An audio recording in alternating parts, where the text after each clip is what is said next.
अगर मैं आपसे ये पूछूं कि चाय पीने के फायदे होते हैं या फिर नुकसान, तो शायद आप सभी लोगों का अलग अलग जवाब होगा, लेकिन एक बात तो तय है कि चाय पीने के फायदे भी हैं और नुकसान भी, और जो कि उसके बनाने के तरीके और बनाते वक्त की गई गलतियों पर डिपेंड करती हैं। अगर चाय बनाने और चाय पीने ये दोनों तरीके ठीक हो तो चाय हमें फायदा ही पहुंचाता है। लेकिन जब यहीं पे गलती होती है तो चाय एक जहर बन जाती है और नए नए नए प्रकार की बीमारियों को जन्म देती है।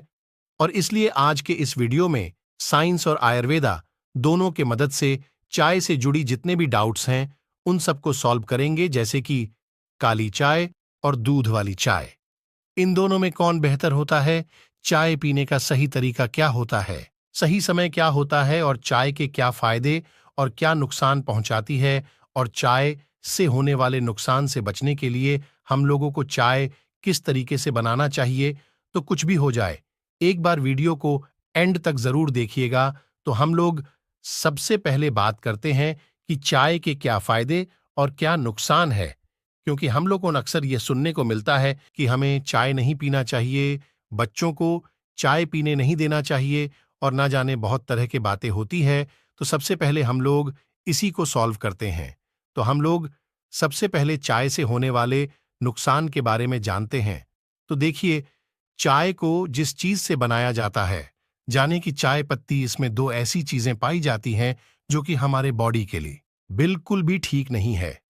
सबसे पहली चीज टेनिन। देखिए, ये एक ऐसी कंपाउंड है ना जो कि हमारे बॉडी में आयरन को एब्जॉर्ब होने से रोकती है, और जिससे होता क्या है कि हम लोग का जो ब्लड है यानी कि खून है वो पतला होने लगता है, और उसका ब्रेन पे असर डालती है और ब्रेन को तुरंत ही एक्टिव कर देती है, और धीरे धीरे करके हमारे ब्रेन को ये एडिक्ट कर देती है, ये जो कैफीन है। और यही कारण है कि जो लोग रेगुलर चाय पीते हैं उन्हें जब चाय नहीं मिलता है तो बहुत ज्यादा बेचैनी होना, सिर में दर्द होना, अकबकाहट सा लगना, कई तरह की समस्या होने लगती है।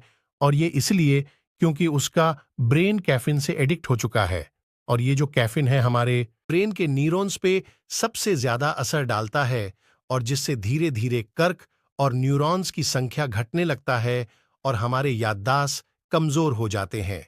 लेकिन इसके अलावा चाय के कई फायदे भी हैं, क्योंकि चाय में पॉलीफिनॉल और फ्लेवोनॉइड, इसके अलावा कई तरह के ऐसे एंटीऑक्सीडेंट पाए जाते हैं जो कि हमारे शरीर के बुरे कोलेस्ट्रॉल को घटाती है, एजिंग प्रोसेस को स्लो करती है, कैंसर पैदा करने वाले सेल्स को खत्म करती है।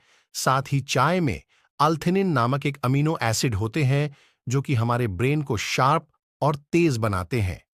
लेकिन ये फायदे आपके शरीर को तब होते हैं जब चाय बनाने का तरीका सही हो। तो अब हम लोग चाय बनाने का सही तरीका जानते हैं। आयुर्वेदा के मदद से देखें तो आयुर्वेदा क्या कहता है कि आप चाय बनाते वक्त चाय पत्ती को जितना कम उबालोगे, आपके लिए चाय उतना ही ज्यादा बेनिफिशियल होगी।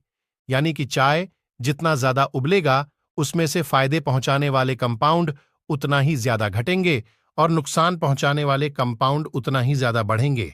और इसलिए आयुर्वेदा ये कहता है कि आप पानी को पहले ही गर्म कर लें और उसमें ऊपर से चाय पत्ती डालकर पानी को छाक कर निकाल लें, और इसके बाद आप उसमें कम से कम चीनी डालें, या फिर चीनी की जगह गुड़ या फिर मिश्री का इस्तेमाल करें। तो अगर आप चाय इस तरीके से बनाते हो तब जाके आपको चाय नुकसान के बजाय फायदा पहुंचाएगी। तो अब हम लोग ये बात करते हैं कि चाय हमें कब पीना चाहिए और कब नहीं पीना चाहिए, क्योंकि अधिकांश लोग यहीं पे गलती करते हैं। तो सबसे पहले हम लोग जानते हैं कि हमें चाय कब नहीं पीना चाहिए।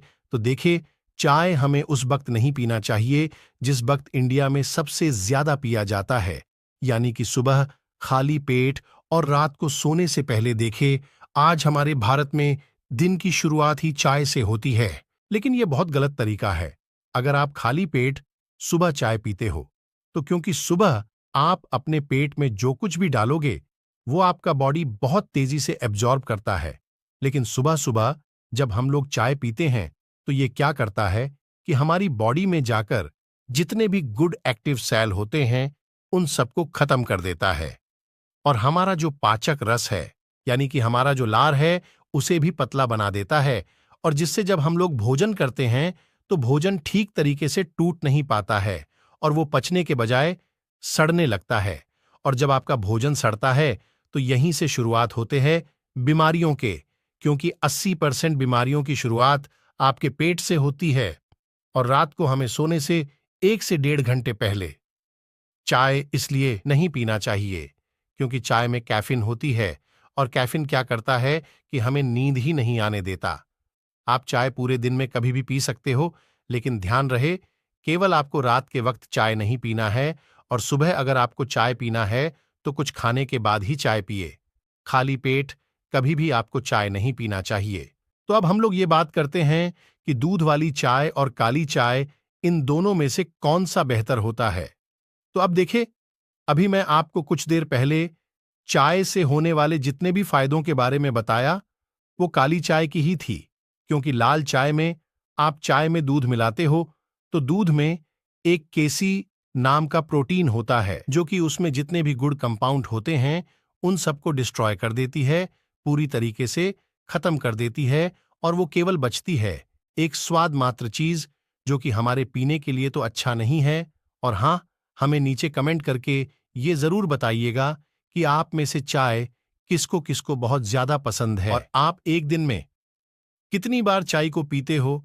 अगर आप हेल्थ और फिटनेस रिलेटेड वीडियो को देखना चाहते हो तो आज ही हमारे बड़चान मोटिवेशन चैनल को सब्सक्राइब करके बेल आइकन को दबाना बिल्कुल भी मत भूलिएगा, ताकि अगली वीडियो हम जब भी लाएं आपके पास वो वीडियो सबसे पहले पहुंचे। इस चैनल पर आपको नॉलेज वाली ही वीडियो मिलेगी।